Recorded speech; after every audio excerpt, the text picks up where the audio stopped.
blocks, making those workers sick. The solar eclipse is just 5 days away. It will be the first time since 1979 that a total eclipse will be visible in the continental U.S. and the first time in 99 years since a total eclipse crossed the country from coast to coast. Meteorologist Eric Zernick is in the Weather Lab, and Eric, tell us more about the eclipse. Yeah, Jim, here in Acadiana, we're only going to see a partial eclipse, but it's an event like many of us have never seen before. I met with the curator at the Lafayette Science Museum's planetarium to find out what we can expect to see when the eclipse is happening. We're going to have a pretty good partial eclipse.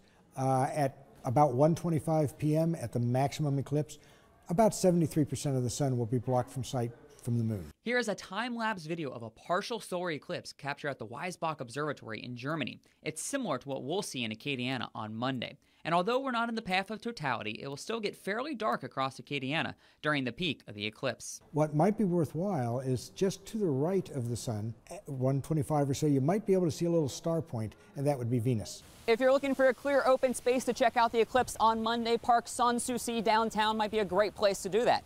Plus, the Lafayette Science Museum will have some additional things for you to check out as well. Assuming we have good weather, we'll have telescopes out in Park San Souci from 11:30 to 3. We'll have solar telescopes that are safe to use. We'll have box viewers and thumbtack viewers, and we do have a couple of hundred eclipse glasses for the first couple of hundred people who ask about them. The solar eclipse will begin just a few minutes before noon on Monday and end around 3. And as the story mentioned, you are going to need special glasses like these to protect your retinas from burning as you watch the eclipse. And it will not be safe to stare at the sun with normal sunglasses, binoculars, or cameras, including your phone's camera. But none of that will all be necessary if we don't have clear skies. So, Rob, what is the forecast looking like for next Monday? Will we see the eclipse? Well, it is looking a little bit better than yesterday. We were talking about that earlier. Let's go to the graphics, and this is based on our computer model data, the European model, and it's going for fairly good visibility as the eclipse begins.